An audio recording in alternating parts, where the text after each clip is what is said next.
NOAA consists of 6 main offices: the National Weather Service, NWS, the National Ocean Service, NOS, the Oceanic and Atmospheric Research, OAR, the National Environmental Satellite Data and Information Service, NESDIS, the National Marine Fisheries Service, NMFS, and the Office of Marine and Aviation Operations and NOAA Corps. Together, these form a colossal operation that has become one of the main drivers of the climate change alarm industry and, as such, is harmful to future U.S. prosperity. This industry's mission emphasis on prediction and management seems designed around the fatal conceit of planning for the unplannable. That is not to say NOAA is useless, but its current organization corrupts its useful functions. It should be broken up and downsized. NOAA today boasts that it is a provider of environmental information services, a provider of environmental stewardship services, and a leader in applied scientific research. Each of these functions could be provided commercially, likely at lower cost and higher quality. Focus the NWS on commercial operations. Each day, Americans rely on weather forecasts and warnings provided by local radio stations and colleges that are produced not by the NWS, but by private companies such as AccuWeather.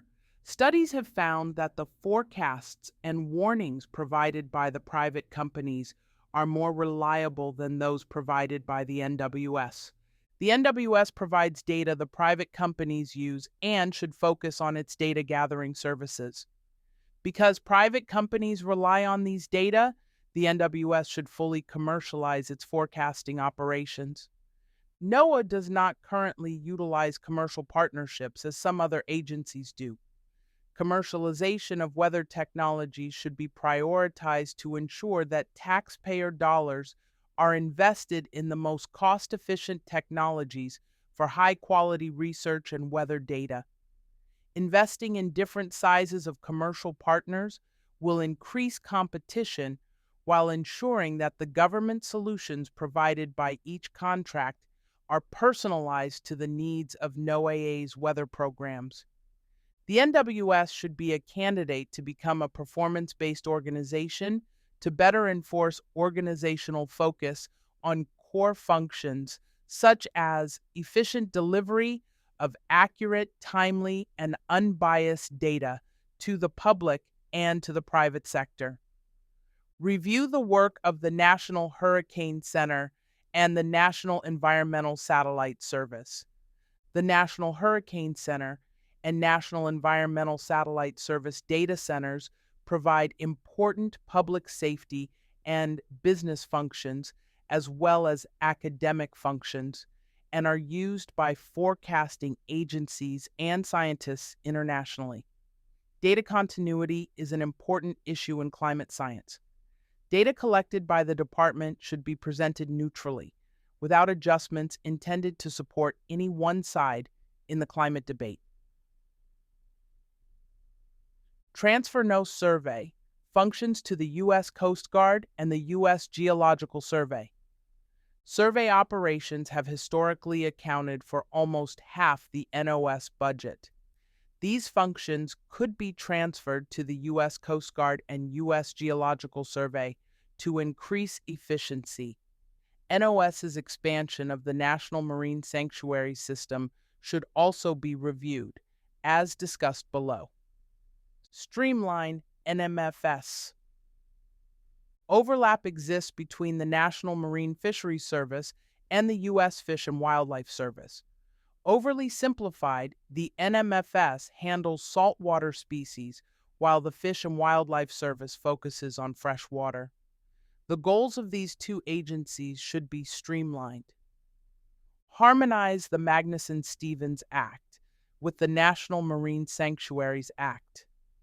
Under the auspices of NOS, marine sanctuaries, including no fishing zones, are being established countrywide, often conflicting with the goals of the Magnuson-Stevens Act, fisheries management authorities of NOAA fisheries, regional fishery management councils, and relevant states. Withdraw the 30x30 Executive Order and Associated America, the Beautiful Initiative. The 30x30 Executive Order and the American the Beautiful Initiative are being used to advance an agenda to close vast areas of the ocean to commercial activities, including fishing, while rapidly advancing offshore wind energy development to the detriment of fisheries and other existing ocean-based industries. Modify regulations, implementing the Marine Mammal Protection Act and the Endangered Species Act. These acts are currently being abused at a cost to fisheries and Native American subsistence activities around the U.S. Allow a NEPA exemption for fisheries actions. All the requirements for robust analysis of the biological, economic, and social impacts of proposed regulatory action in fisheries are contained within the Magnuson-Stevens Act, the guiding act for fisheries. NEPA overlays these requirements with onerous, redundant, and time-consuming process requirements, which routinely cause unnecessary delays in the promulgation of timely fisheries management actions. The Department of Commerce and the Council on Environmental Quality should collaborate to reduce this redundancy. Downsize the Office of Oceanic and Atmospheric Research. OAR provides theoretical science as opposed to the applied science of the National Hurricane Center. OAR is, however, the source of much of NOAA's climate alarmism. The preponderance of its climate change research should be disbanded. OAR is a large network of research laboratories, an undersea research center, and several joint research institutes with universities. These operations should be reviewed with an aim of consolidation and reduction of bloat. Break up the Office of Marine and Aviation Operations and reassign its assets to other agencies during this process. The Office of Marine and Aviation Operations, which provides the ships and planes used by NOAA agencies, should be broken up and its assets reassigned to the General Services Administration or to other agencies. Use small innovation prizes and competitions to encourage high-quality research. Lowering the barriers of entry for startups and small businesses will also provide greater innovation without excessive increases in spending. Reaching beyond traditional partnerships for innovative engagement tools that encourage entrepreneurial innovation will allow NOAA's research programs to adapt more quickly to the world's changing needs. Multiple competitions should take place in cities to attract a variety of innovators and investors to propel innovation forward in a way that benefits the needs of NOAA. Ensure appointees agree with administration aims. Scientific agencies like NOAA are vulnerable to obstructionism of an administration's aims if political appointees are not wholly in sync with administration policy. Particular attention must be paid to appointments in this area. Elevate the Office of Space Commerce. The Office of Space Commerce is the executive branch advocate on behalf of the U.S. commercial space industry. This office should be the vehicle for a new administration to set a robust and unified whole-of-government commercial space policy that cements U.S. leadership in one of the most crucial industries of the future. The office's current mission has been lost owing to its position within NESDIS, which sees no role for itself in advancing the industry and the space economy, including ensuring global competitiveness. OSC is, by law, the Department of Commerce's lead on space policy and must therefore link directly to all the bureaus and other organizations within the department. The office needs to be returned to OS, within which it existed for the first 2 decades of its existence. From OS, the office could serve as a coordinating entity for the whole of government commercial space policy desperately needed to secure America's place as the global leader in commercial space operations. There presently exists no unified U.S. government policy on commercial space operations, with the Federal Communications Commission largely responsible for establishing space policy by default through its regulation of radio spectrum licenses. Now that routine space operations are commercially viable, it is critical that a new administration establish reasonable government policies that ensure the U.S. will continue to be the flag of choice for commercial space activities. The President should, by executive order, direct the Office of Space Commerce, working with the National Space Council, to establish a whole-of-government policy for licensing and oversight of commercial space operations. Bureau of Economic Analysis and the Office of the Undersecretary for Economic Affairs. The Office of the Undersecretary for Economic Affairs is charged with conducting economic analysis, promoting business and commerce, guiding data-driven decision-making and evidence-building activities, and increasing access to government data while ensuring privacy and confidentiality. The office coordinates economic analysis needs across the Department of Commerce, leads the department's initiatives and programs related to data, data policy, and data management, and provides policy direction and oversight for the Bureau of Economic Analysis, BEA, and the Census Bureau. In addition to the Undersecretary for Economic Affairs, key staff roles in the office include the Chief Economist and the Chief Data Officer. The office could be an effective tool for a new administration if it focuses its efforts on supporting the department's mission to ensure the conditions for economic growth and opportunity, conducting economic analysis and producing data for key departmental policy initiatives, as well as working across agencies to support broader administration goals. As the office charged with providing policy direction and oversight for BEA and the Census Bureau, new leadership should take an early and active role within both bureaus. BL is a federal statistical agency under the Office of the Undersecretary for Economic Affairs.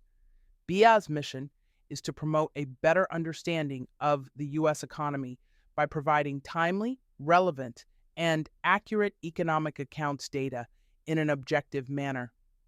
BEA is responsible for producing economic indicators, such as the U.S. Gross Domestic Product, GDP, state and local GDP estimates, foreign trade and investment statistics, industry data, and consumer spending numbers.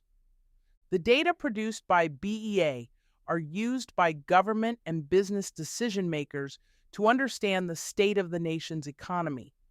A new administration should ensure that BEA conducts its statistical analysis in a consistent and objective manner, with the Undersecretary for Economic Affairs taking a strong interest in BEA's operations and data products. A new administration should also study the feasibility of merging all statistical agencies, Census Bureau, Bureau of Economic Analysis, and the Department of Labor's Bureau of Labor Statistics, etc., under one bureau to increase efficiency and better coordinate cross-departmental issues. Census Bureau.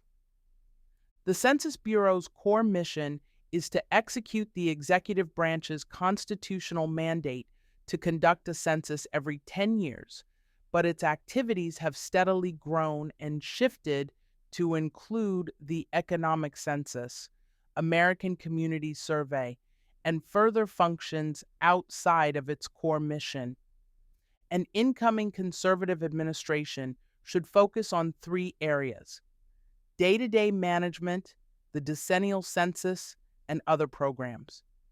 Each of these will need to be addressed at every stage of the transition and policy implementation process, and will require that both committed political appointees and like-minded career employees are immediately put in place to execute a conservative agenda.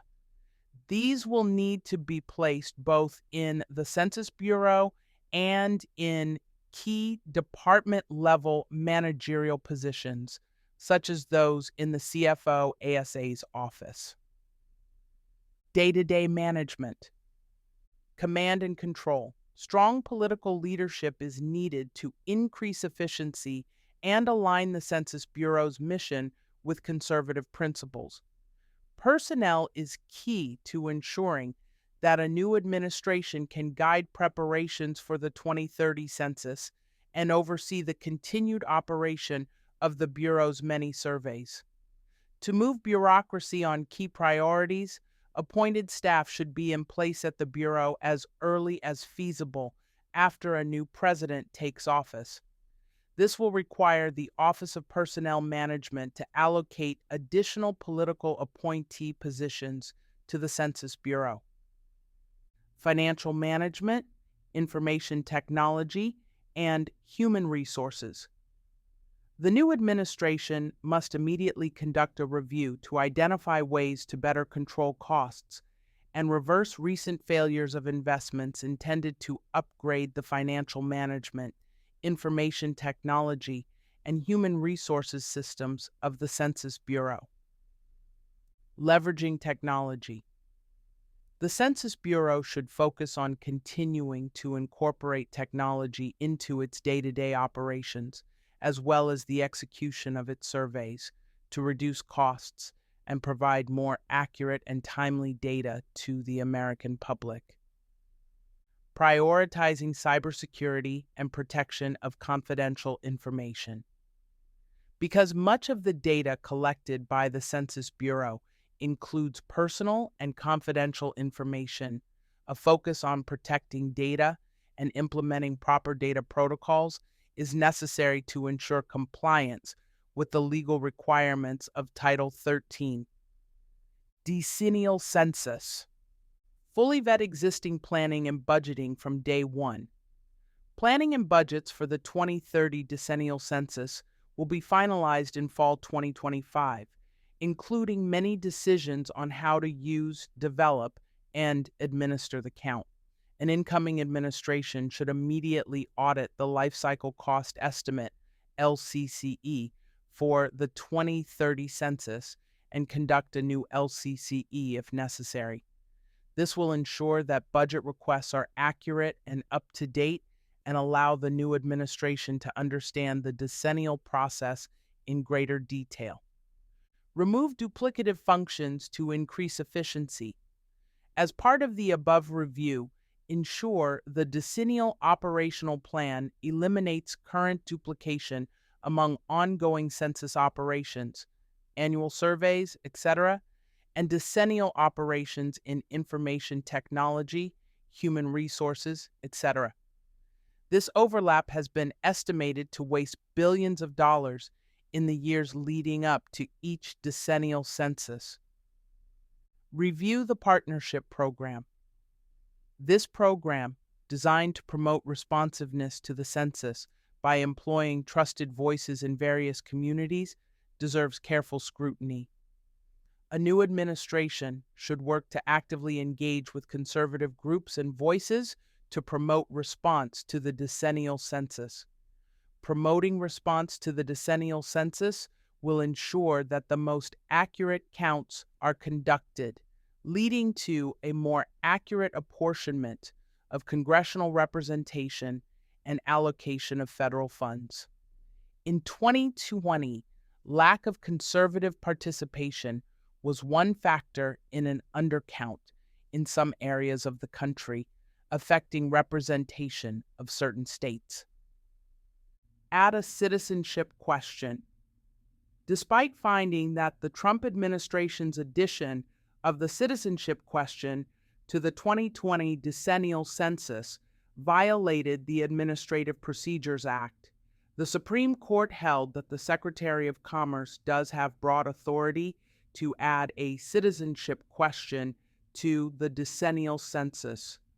Any successful conservative administration must include a citizenship question in the census.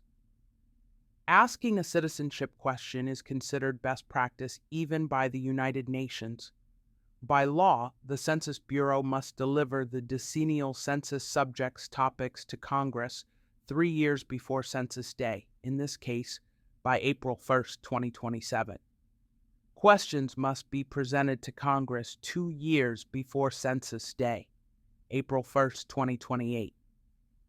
Review forthcoming changes to race and ethnicity questions. The current administration has announced its intent to change data collection methods regarding race and ethnicity by combining the 2 questions on the decennial questionnaire and increasing the number of available options. A new conservative administration should take control of this process and thoroughly review any changes. There are concerns among conservatives that the data under Biden administration proposals could be skewed to bolster progressive political agendas. Government data should be unbiased and trusted, and an incoming conservative administration should ensure that is the case. This work must be coordinated with the Office of Management and Budget, which governs federal data collection standards via its statistical directives. Reevaluate all decennial census questions.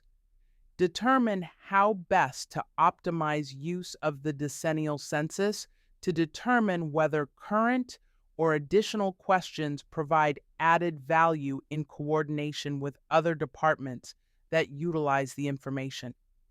Overly intrusive questions or less crucial data should either be moved to another survey or removed from census programs entirely. Other census programs. The American Community Survey. After the decennial census, the next biggest statistical survey conducted by the Census Bureau is the American Community Survey, ACS.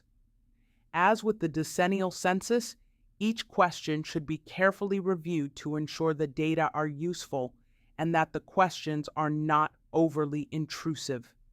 There should be collaboration with other departments that use the information collected on these surveys, e.g., the Departments of Labor, Health and Human Services, Homeland Security, etc., to determine how to optimize the use and collection of particular information. The Economic Census. This is the official 5-year measurement of American business and the economy. The first economic census in a new administration will take place in 2027 and have a major effect on federal spending and policy determinations. This survey collects business data that are a key input for ongoing government statistics such as BEA's GDP reports. As with the decennial census and ACS, it should be carefully examined to ensure the economic census is not overly intrusive. Additionally, the Census Bureau should work with other federal agencies to determine when data collection can be supplemented by industry and other federal business indicators. Pulse surveys. During the government's early response to the COVID-19 pandemic, the Census Bureau began experimental pulse surveys. These were designed to obtain data closer to real time than typical census surveys. These data could be a useful tool to the Department of Commerce and other partners across government and provide a model for improving data collection techniques or reducing the overall footprint of the Census Bureau. Supplemental Poverty Measure. The Census Bureau should review the Supplemental Poverty Measure, SPM, to consider whether it provides an accurate measure for use by the Council of Economic Advisors and others. The findings from this review should also be taken into consideration when constructing the current survey and other supplemental surveys, so that the SPM can be better tracked on a trend basis and support better policy decisions over time. This information would be particularly helpful in determining how to combat homelessness in conjunction with Department of Health and Human Services programs. Abolish the National Advisory Committee and reevaluate all other committees. The Census Bureau National Advisory Committee on Racial, Ethnic, and Other Populations, NAC, was established by the Obama administration in 2012 and rechartered by the Biden administration in 2022. The committee is a hotbed for left-wing activists intent upon injecting racial and social justice theory into the governing philosophy of the Census Bureau. The NAC should immediately be abolished by the incoming administration. The NAC charter gives the Secretary of Commerce the authority to terminate the committee. Since the Secretary of Commerce established the NAC in 2012 under the FACA, the Secretary is authorized to terminate the NAC. The new administration should also reevaluate and potentially abolish all non-statutory standing committees within the Census Bureau, including the Census Scientific Advisory Committee. Economic Development Administration. The Economic Development Administration, EDA, is charged with investing in local communities to encourage and enable growth and innovation in the private sector, with particular focus on distressed or underserved areas. Over time, it has also served as a distribution mechanism for emergency relief funds, e.g., Hurricane Maria and COVID-19. In the Trump administration, the EDA served an important role for the CARES Act. It successfully disbursed approximately $1.5 billion in funding beginning in May 2020 and throughout the COVID-19 pandemic. However, this task revealed EDA's shortcomings. On a capability level, EDA lacked the technical and financial systems and skills to disperse these funds in a compliant manner and required external contracts for advisory support to hire the personnel needed to accomplish its goals. Historically, EDA was a small bureau with an annual budget for $350 million in public works grants annually. EDA's decision-making is decentralized to its 6 regional offices, which delayed the release of CARES Act funding by months. But more broadly, EDA is an impediment to coordinated campaigns that advance administration priorities. Rather than implementing the new department organization orders required to put conservative governance in place, it would be more efficient to abolish EDA and reallocate its funding to other overlapping federal grant programs. If that proves unachievable, as has historically been the case due to political considerations in Congress, EDA would benefit from consolidation of decision-making to the Assistant Secretary's office to better align funding with conservative political purposes. For example, funding initiatives in rural communities destroyed by the Biden administration's attack on domestic energy production would be well within the scope of EDA's mission. Leveraging of the direct hire authorities established in the Trump administration for special initiatives or disaster recovery funding. Leaving these programs to entrenched career employees with their ties to the regional offices will do little to advance the conservative agenda. Continuation of disaster funding with better coordinated capabilities and decision-making in accordance with the points above, e.g., maintaining contract vehicles for staff augmentation as needed. Building on the initial success of Opportunity Zones, which incentivized over $75 billion in private sector investment in distressed communities by the end of 2020 with little upfront cost to the taxpayer. Minority Business Development Agency. The Minority Business Development Agency, MBDA, is the only federal agency solely dedicated to the growth and competitiveness of minority-owned businesses. The Minority Business Development Act of 2021 was signed into law as part of the Bipartisan Infrastructure Investment and Jobs Act. This legislation made MBDA a permanent federal agency, created a Senate-confirmed undersecretary position, and expanded programs and outreach. The Act authorizes the creation of regional offices and rural business centers, increasing the number and scope of existing grant programs supporting MBDA business centers. Mandates grants to minority-serving institutions to cultivate future generations of minority entrepreneurs. Establishes a Minority Business Advisory Council to advise the Undersecretary on supporting minority-owned businesses. MBDA was established in 1969 by President Richard Nixon under Executive Order 154 as the Office of Minority Business Enterprise and the Advisory Council for Minority Business Enterprise. Its purpose was to strengthen and preserve minority business enterprises, MBEs, and to coordinate among MBEs and other groups such as state and local governments and trade associations.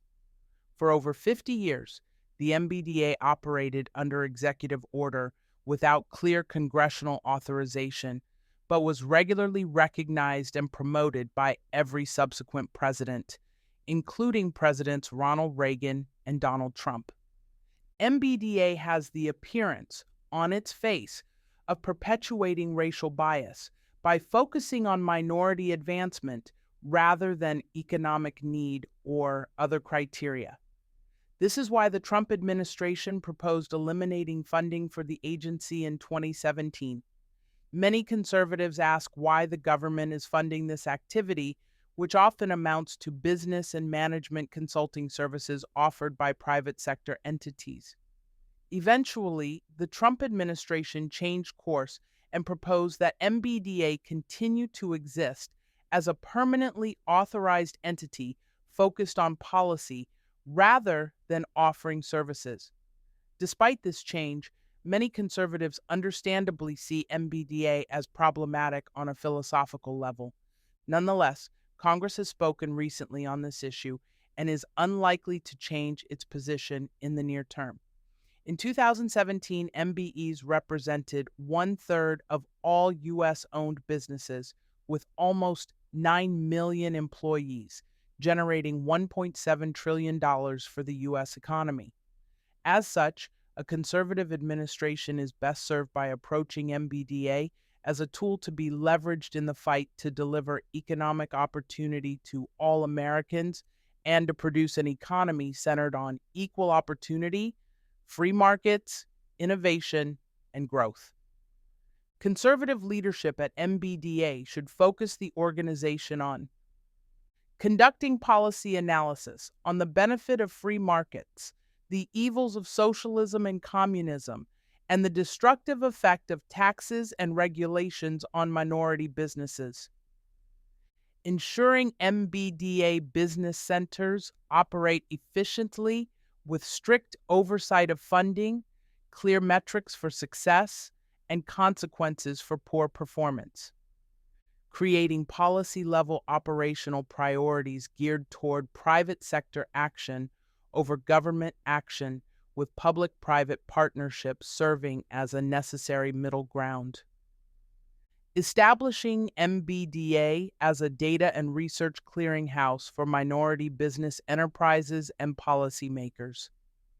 Coordinating amongst cabinet agencies, state and local government, and trade associations to best leverage resources and encourage growth and innovation.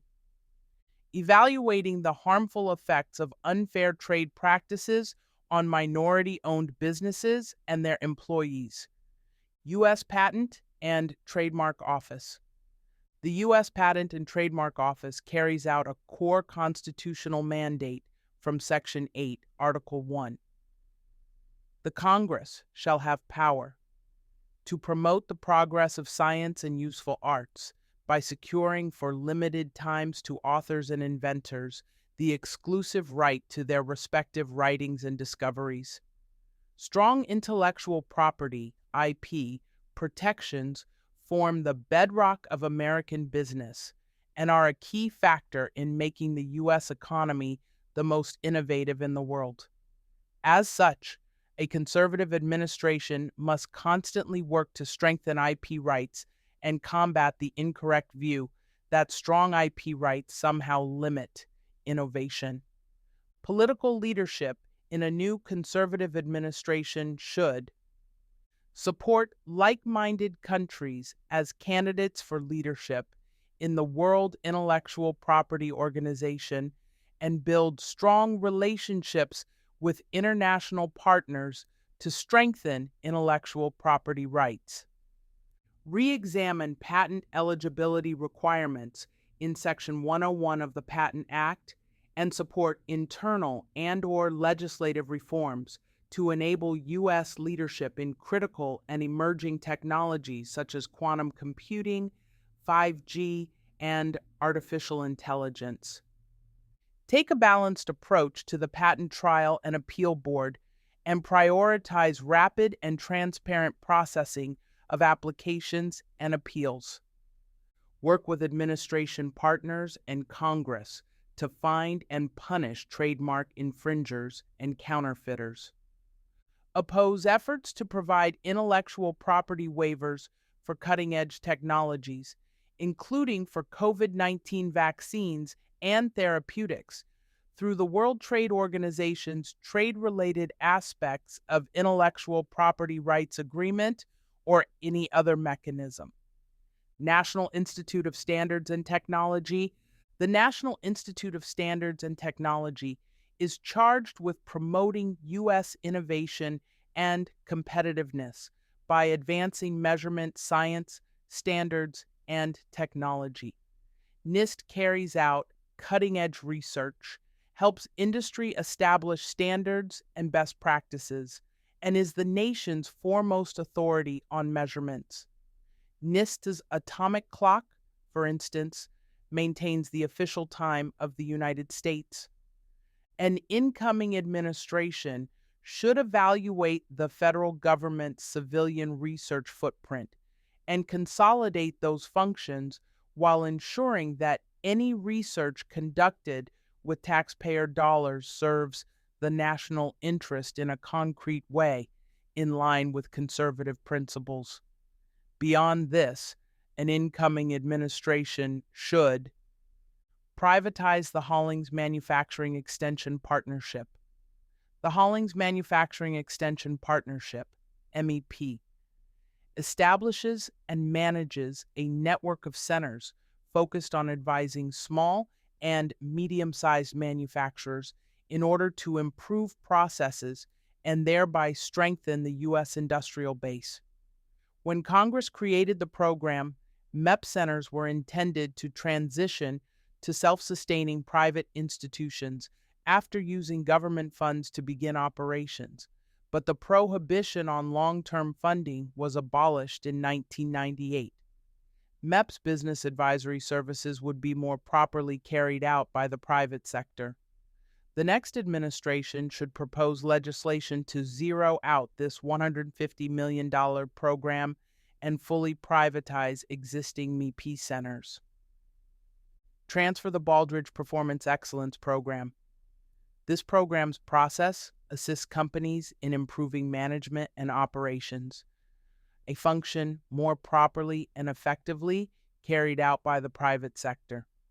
This program operates at a cost to taxpayers, despite thousands of dollars in fees charged to each participating company or entity and long-term plans to make the program self-sufficient. Maintenance and operation of the program should be entirely handed over to the Baldrige Award Foundation to be run by non-government staff via fees. Increase value to taxpayers. NIST should reinvigorate the technology transfer and ROI, return on investment, initiatives begun under the Trump administration. These initiatives help speed the process of commercializing science funded by the federal government. Reestablish U.S. dominance in international standards. NIST should explore ways to incentivize broader U.S. participation in standard-setting bodies and the exclusion of participants from adversaries like China. Standards are set to facilitate trade in countries that utilize those standards. Countries that do not allow open access to their markets should not be setting the standards for markets that do allow open access. The incoming administration should consider increased government-sponsored participation by private companies and government employees with relevant expertise. National Telecommunications and Information Service. The Independent National Telecommunications and Information Service, NTIS, is charged with ensuring that federally funded research and data are accessible to the public. NTIS operates through user fees, but is largely obsolete due to modern usage of the internet by federal agencies and researchers. NTIS's functions should be moved to NIST and consolidated with the tech transfer and ROI initiatives. National Telecommunications and Information Administration. The National Telecommunications and Information Administration, NTIA, is the executive branch's statutory lead on telecommunications and information policy. It focuses on broadband access, spectrum utilization, and other issues that are crucial to the high-tech economy. For decades, NTIA has suffered from organizational malaise and will require strong and energetic leadership by political appointees to implement conservative policies. The next administration will face the primary challenge of rapidly deploying 5G without compromising other priorities. Further recommendations include support free speech and hold big tech accountable. Immediately conduct a thorough review of federal policy regarding free speech online and provide policy solutions to address big tech's censorship of speech. Utilize new tools to eliminate threats to national security. Fully implement the Trump administration's Information and Communications Technology and Services, ICTS, executive order authorities in a way that ensures long-term success and the legal viability of this new national security tool. Expand utilization of federal spectrum. Begin short-term, temporary leasing of government, allocated spectrum to ensure optimum utilization, while preserving the federal agency use rights. Support the commercial space industry. Advocate for licensing decisions at the Federal Communications Commission that continue to enable U.S. dominance in the commercial space industry. Defend U.S. interests in international bodies. Strong representation at the International Telecommunication Union should protect the interests of both private and government users of spectrum. The U.S. has differing needs from many other countries, for instance, because of U.S. government satellites and commercial space industry. NTIA should work with the U.S. delegation to ensure maximum adoption of the U.S. position. Set fresh priorities in broadband grant programs. Reevaluate broadband grant programs and, when possible, establish administration priorities in how each grant is structured.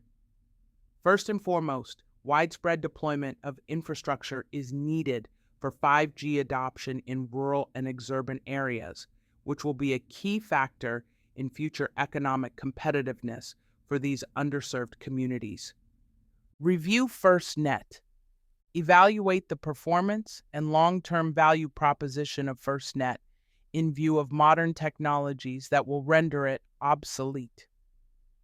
Conclusion. The above policies, strategies, and tactics will set a new administration on firm footing that allows the Department of Commerce to assist the President in implementing a bold agenda that delivers economic prosperity and strong national security to the American people. While many of the department's functions fall outside the remit of the federal government, its unique authorities in diverse areas provide critical tools that can and should be brought to bear in implementing a conservative governing philosophy that keeps Americans safe and provides opportunity for all.